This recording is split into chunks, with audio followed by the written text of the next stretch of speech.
Let's go to Matthew, numero uno.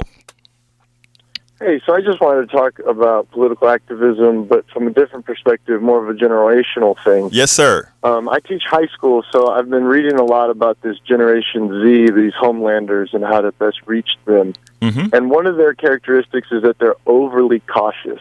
Okay, I'm missing out. Who's overly cautious? Who is overly cautious? I'm not sure. Generation Z. Okay, got it. So they're called the Homelanders because they were born at the same time as the Department of Homeland Security, and they've been living in a life of perpetual terrorism, daily terrorism. And so these guys are overly cautious. They saw mistakes that millennials made on social media, so they like the social media that deletes. Apps like Snapchat and Whisper and Secret and stuff. They're overly cautious. And so in the face of the corruption in the DNC that was revealed, I think the students who are about to become voting age, they're overly cautious. They don't want to support a party that has been exposed to have so much corruption. So I want to ask you, I read this book called The Grand Illusion, The Illusion of Choice in a Two-Party System. If you think there is any hope of getting a third party, because a third party will bring about political activism, because everybody else is scared to support these corrupt institutions known as the GOP and the DNC. I love that you said that. I mean, let me. And that's a very, very intelligent commentary, and actually. What you said about the Generation Z as well. You know, I know quite a few, and you're right. Snapchat is their choice, and it's sort of one-to-one. It's not something that everybody has visibility. Even though Facebook have all the protections that if you want to have that type of singularity, you can as well. That said, I think. I think it is important. I didn't know you hang up, but I trust that you're listening otherwise. When it comes to the DNC and the RNC and their corruption, do I believe they're both two corrupt institutions? The truth of the matter is absolutely so. I don't know anyone who could look at it and not agree with that reality. But everybody within that organization is not corrupt. Everybody running that organization is not corrupt. It's inherently so. Now, here is my thing. Oops, we're losing people, folks. I think did those hang up on their own or?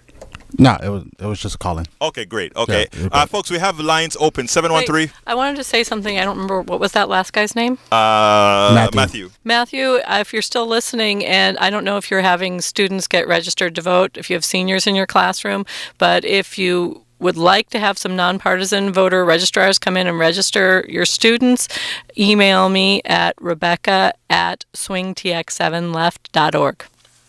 Excellent. Thank you very much, Rebecca. Now, going back to what I was saying with regards to the parties, okay? Now, what I try to tell people is, within all these organizations, there are corruption, there are people that are corrupt, and there are others that are there, et cetera, et cetera. Now, here's what I have to say. First of all, it doesn't matter what kind of party we get, a third party or whatever.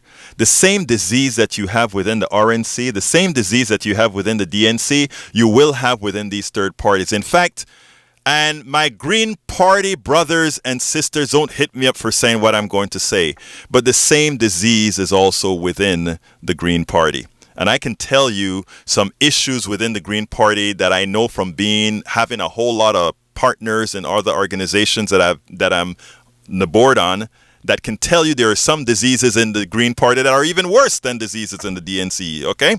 But that said, what I tell people is forget about the parties, go activate yourself, and you make the change. An example for the Democratic Party that I tell people to do all of the times. Right now, look at Harris County. And by the way, folks, call 713-526-5738. We still have wide open lines. 713-526-5738. Hey, and wait, before I forget about it, John Rosenthal, who's the president of our Indivisible group, he asked me to ask you to remind everybody that you are going to be the moderator of our forum. Okay, well, you tell them that. Because you are humble, but people like you, and people will actually come out partly because you are there. So don't forget that on December 2nd out there in Jersey Village, when we have our TXO7 candidate policy forum, I hate to even say your name, I'm going to butcher it. Egberto Willies. Come on, you should know that by now. I know it's the R. I can't roll my R's. Egberto will be our moderator, and it's going to be a lot of fun. Yes, it's going to be fun. But let's get back to the the precinct chairs. Harris County, okay, Harris County has more than half of the precinct chairs open, okay? Now, progressives are out there running around in Indivisible Houston and TX Left. What is it? Swing TX 7.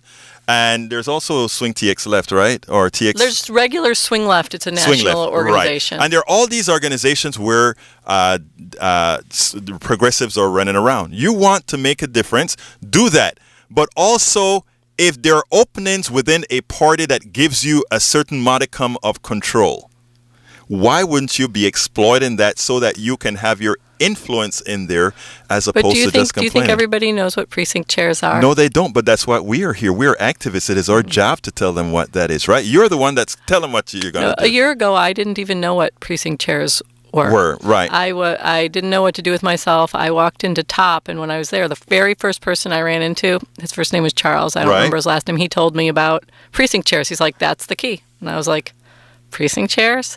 Well, it turns out that the whole place, like the whole city, county, everything is divided up into these little parcels. Right. And each parcel has both a Republican and a Democratic precinct chair, and they are elected. Right. But like if it's empty, I can volunteer for it. I can go to the Democratic Party and be like, I want to be the Democratic precinct chair, and they can appoint me to that position until the next election comes up.